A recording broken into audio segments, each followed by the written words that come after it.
Hey everyone, got an exciting video for you today. Today we're going to talk about how I made $1 million in real estate and how you can do the exact same thing. This is not some guru sales pitch. I'm not selling you anything.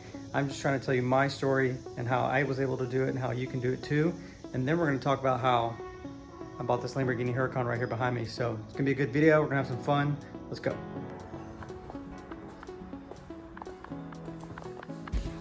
All right. Here we go. About to be loud.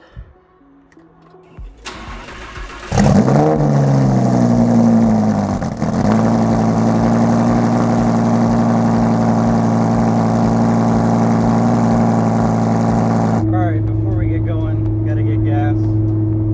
See, I've only got 84 miles empty, which if I drive hard, I could go down really fast. I just went to Sunoco on the way to the Foothills Parkway, which is where I normally like to go drive. There's not a lot of cops.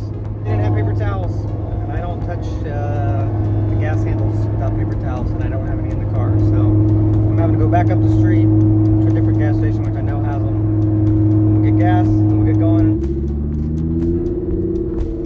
Look at that, paper towels. My kind of gas station.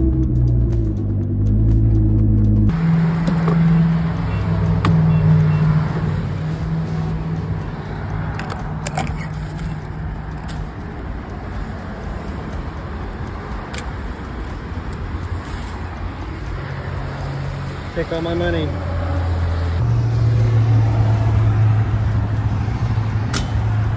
Finally.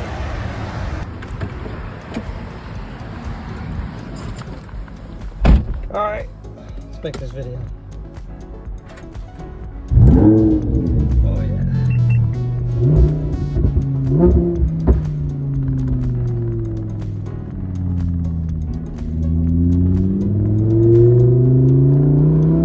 Alright, so I'm going to try to record this video and drive. Just got on the Foothills Parkway, and I wanted to talk to you about how I made $1 million in real estate. Now that's just in commercial real estate. So before I got into commercial real estate, I was in residential, long-term holds, flips, Airbnbs, things like that. And then my buddy Christian started learning about commercial real estate. Then he eventually bought his first deal, and it kind of kicked my butt to be like, oh man, I gotta figure this out, because I saw the potential of what commercial real estate could do for you. I saw how fast it could accelerate your net worth compared to residential. So I started looking. So I joined a lot of the self-storage Facebook groups. Yeah, so I joined those and started, posting about trying to find deals and what I was looking for. And then I can't remember how I came across this guy, this real estate agent in Texas. I'm also licensed in Texas, but this agent reached out to me and said he had a deal from a wholesaler who was actually based out of North Carolina, but the deal was in Texas. And so he sent it to me and was like, let me know what you think. At this point, I had made offers on probably probably 5 or 6 other deals and wasn't getting any of them, probably because I didn't know what to offer. I was just getting beat by, institutional money, big time players. He sent me this deal and I looked at it and I was like, oh my goodness, this seems cheap. They had actually just done a price drop on it, so that means it wasn't selling at the time. And so I looked at it, and it was in Henderson, Texas, which is East Texas, just south of Tyler. So I was looking at it. It's a 10,000 square foot facility. It was poorly managed. They had no website. They were being run by a property management company that was taking cash and money orders and cashier's checks, and they weren't doing any online payments, no credit cards, anything like that. The place didn't have security cameras. I mean, it was run by mom and pop, a younger couple. They were probably in their 30s, maybe 40s, who lived down the street. I think they bought it, built it, and they just kind of handed it over to someone who was severely mismanaging it. I ended up making an offer on it for, I think, $330 is what I eventually paid for it. Back when the Rona was happening, I got an EIDL loan, which was, I can't remember what it stands for, environmental something, disaster relief loan, whatever. So I got a loan through the SBA. So I used that money to actually pay for the down payment on this facility. So I bought it for $330, and then I put a couple thousand into cameras, to new LED lights, I got it on a software company called ESS, which is Easy Storage Solutions. I got a call center going. I stopped taking cash. I stopped taking money orders and cashier's checks eventually. And then, yeah, so I stabilized it, got occupancy up. I fired the property management company because they were terrible.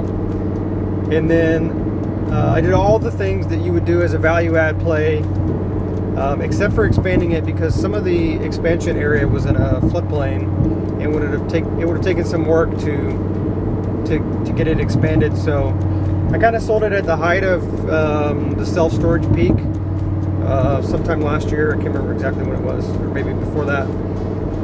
So I actually sold it for $825, and minus commissions and closing costs, I probably netted around $800 minus what I paid, $330.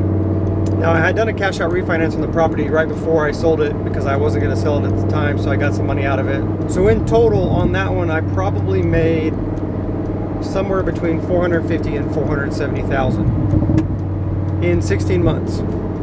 That same profit would have taken a very long time in residential. It would have taken a lot of flips, approximately 10 to 15 flips to get that kind of money, which would have taken a long time. Or if I would have held residential properties, that would have taken, probably, 5 to 10 years to see that kind of money.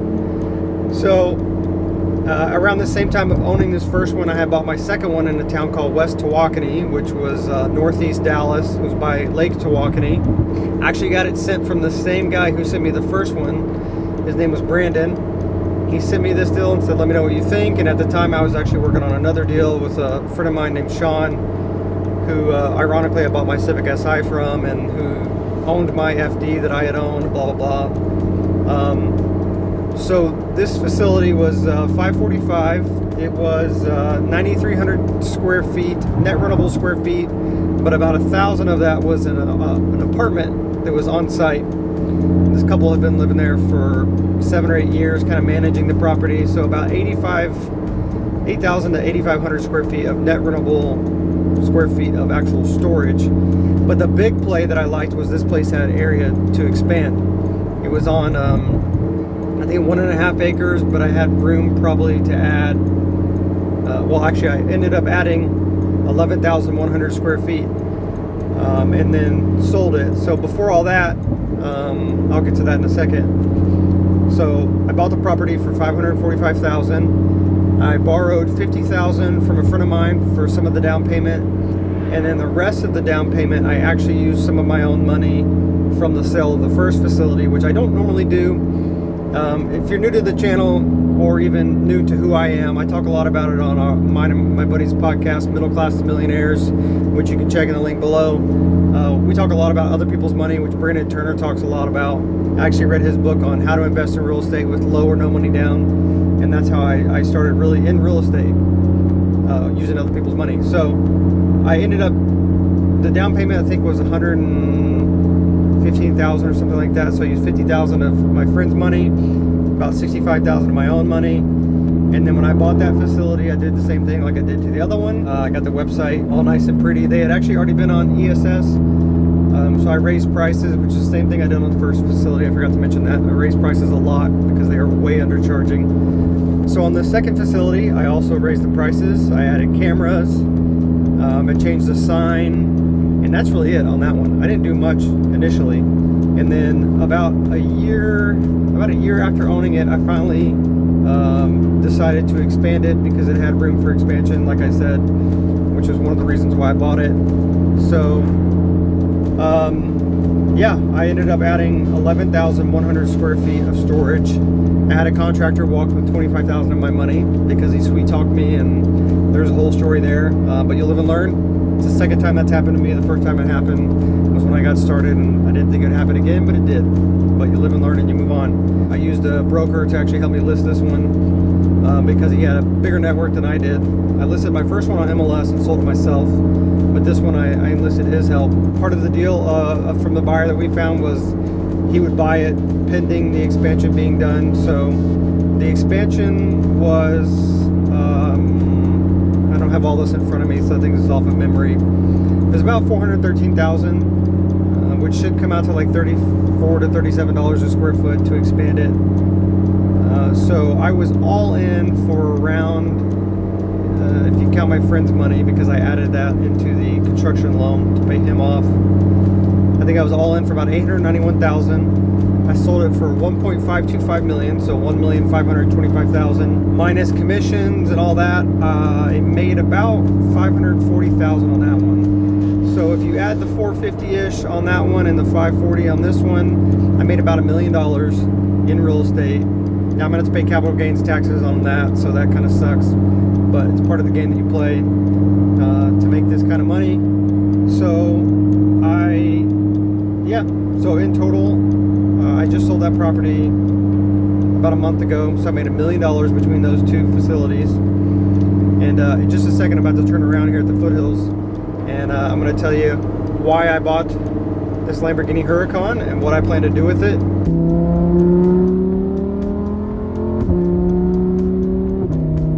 So I told you how I made $1 million in real estate. Hopefully I explained it in detail when I'm driving and trying to concentrate. I don't know if I explained everything, so if I missed anything, I'll leave a link here to my Instagram. You can DM me. It's the Vince Russell, or I have a car account that you can also follow. It's the Buster with 2 R's at the end, for my man Paul Walker. Rip. I'm out here, stopped at the beautiful foothills. Hopefully you can see all that behind me. Got the Huracan right there, looking pretty. Hopefully no one stops and tries to talk to me. This car gets a lot more attention than I'm actually used to, so we'll see. So yeah, I'm a big car guy, and when we moved out here to Tennessee, one of the things that I wanted to do was to open a collector car storage and social club. In the process right now, I'm waiting on a couple things from the bank before we can get going. They're doing a market study to make sure that demand is here, which I believe it is. So more on that later. But you know, I had some money from the sale of the second storage facility, and I'm not really buying real estate right now just because everything's overpriced and it's kind of hard to find deals. Not to say it's impossible, you can still find them, they're out there. I'm just more passionate about cars, so I wanted to put my time and effort to building the collector car storage out here. And so I figured, you know, I've been wanting an exotic for a long time, and you know, I posted a story on my Instagram the other day of a little Hot Wheels car that I had from 1990. I'm 36 years old. I had that car when I was 4, and it was a Lamborghini. And you know, as a kid, you don't think that you could ever attain something like that. I didn't have dreams or aspirations back then. I was just a kid. And even as I grew up, I didn't really think that I would ever achieve this level of success that I have. There's been a lot of people that have helped me get here, so I'm not self-made. Anyone who says they're self-made is full of bullshit, honestly. And I'm not. I had a lot of people help me along the way, and a lot of people, you know, I had a couple of mentors at the very beginning, and I've read a lot of books and podcasts. I'll leave the link for some of those below. I won't waste time on talking about those. So anyway, yeah, I sold the storage facility, and I thought, you know, hey, now's the time. Like, I can afford to buy an exotic, and my plan is to actually rent this thing out here in East Tennessee. So I launched an exotic car rental business, and it's just this first car right now. It's circuitcarclub.com. You can check it out. You can come rent it if you're in East Tennessee. But I finally was like, you know what? I'm gonna pull the trigger, and I'm gonna buy this thing and rent it out. And if it works, great, because these cars can make a lot of money, and it'll be an excellent source of income while I build the collector car storage. And if it doesn't, then I owned a Lamborghini for a little while, and I'll sell it and, you know, do some other things. But I think it's gonna work out. I really only have to rent it a couple times a month for it to pay for itself. So that should not be that hard. There's gonna be some slow seasons obviously out here in this area. Between December and February is pretty slow. But yeah, so it's a 2018 Lamborghini Huracan Spyder 580-2, which means it's 580 horsepower, rear wheel drive. That's what the 2 stands for. I was initially looking at Gallardo's, which is the 2004 to 2014 Lamborghini. It's kind of an entry-level exotic. They're about, depending on the title status, you know, anywhere from 80 to 140,000. But I figured, you know, they had some issues with the e-gear, which is the electronic gear. The Huracan is a lot more reliable. It's newer, something that people actually would pay a premium for. So I started looking, and I found a couple that interested me. One I found that I really wanted, but they had $16,000 of deferred maintenance, so I decided not to get it. The guy who actually owned this one had posted a comment on the post that I made on the Lamborghini Huracan Facebook group about this one. I was initially not going to buy it because I wasn't looking for black. I wanted a bright color, but my friend who owns a wrap shop around here, wrap detailing, all the things, PPF, said that if I'm going to wrap it, it needs to be a dark color. That way it can hide anything inside, like a white would peer through. So I actually finally contacted the owner of this. His name's 850 Lambo on Instagram. Really cool guy. It had all the maintenance done. It had everything that I was looking for. Maintenance, a history of maintenance, lower miles, newer. I mean, it's everything I wanted. I got a Spyder because that's typically what people want to rent when they're renting exotics. They can put the top down and kind of enjoy it, especially out here with the mountains. I mean, it's so beautiful out here. I ended up making a deal with him that I just couldn't pass on, and he brought the car from Florida up here to me, and the first time I've actually driven a Lamborghini was with him when we went and drove the car kind of around the block in my neighborhood. Yeah, here it is. So I got the website built. It just went live the other day. I am going to hire someone to do my SEO to get that going, and then the ads to start marketing it really big. And then once I get some interest, I'll get my commercial insurance on it, because you've got to have commercial insurance. If you rent these cars out, your regular insurance will not do, unless you want to be stuck with a totaled car and you're owing the full balance. So anyway, that's kind of my story of how I bought those 2 storage facilities, made $1 million on those, and kind of decided that, you know, cars are my passion. I was really good at storage, so I'm going to marry the 2 and do a collector car storage out here. And while I wait, might as well have some fun, starting an exotic car rental business. And if that takes off, you know, I'll start scaling and add more. But the real big focus will be on the collector car storage. So the whole point of this video is, you know, I'm pretty transparent. If you know me, I wear my heart on my sleeve, so you always know how I'm feeling. But I'm also open to telling people, you know, how much I make, what I've made, how I've done it. I don't have any secrets. Everything I learned is just from books or from podcasts. There's really no secret to what I do. Everything is out there. If I can do it, you can do it too. I'm just a kid who grew up really in a poor, you know, kind of situation. We've lived in mobile homes. We've been on food stamps. I mean, you name it. We've been at the bottom. My mom worked her butt off to make things happen. I didn't really know how poor we were until later in life. But my mom sacrificed a lot for me to have the things that I had as a kid, and kind of helped instill that mentality in me of hard work. And it's paid off. You know, the Marine Corps was a big part of who I am, and changed me into be a responsible adult and human being. I'm a really big believer in pursuing your dreams. You know, one of my biggest fears is getting to the end of life and regretting that I didn't do something that I was passionate about, that I didn't go for whatever dream it was. But also I'm doing a disservice to my parents, or my mom really, who believed in me, who sacrificed a lot for me to have the life that I had growing up. And if I don't achieve the goals and dreams that I want, then what does that say for, you know, how she raised me and things like that? But also for my kids. If I'm not pursuing the dreams that I'm passionate about, it's going to show them that they might as well not even try either. Life's too hard, blah, blah, blah, all the excuses. I'm not big on excuses. We tell our kids, we don't say I can't, we say how can I? Because there's always a way to figure something out, you know. We live in the greatest time to become wealthy and to achieve your dreams. Right now, there's never been a time like it. So I'm gonna do everything I can to achieve my dreams and inspire my kids and maybe other people to achieve their dreams as well. I own a freaking Lamborghini. I never thought I would. I honestly never thought I would, and now I have one. So if I can do it, you can do it too. Pursue your dreams, do whatever it's gonna take to get you where you wanna be. Network with people. Networking is huge. Build relationships. Anyway, I could go on and on. This video is gonna be too long if I keep going, but that's how I did it.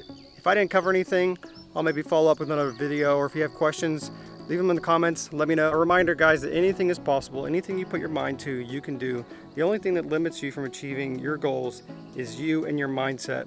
So if you like this video, please drop a comment, like, subscribe, share it. That would really help me get this message out to other people that just like me, I'm a kid who grew up in a trailer park, and now I have this thing right here, been successful in real estate, and I'm going to be successful at everything else that I put my mind to, and you can do it too. So hope you enjoyed this video. Catch you guys on the next one.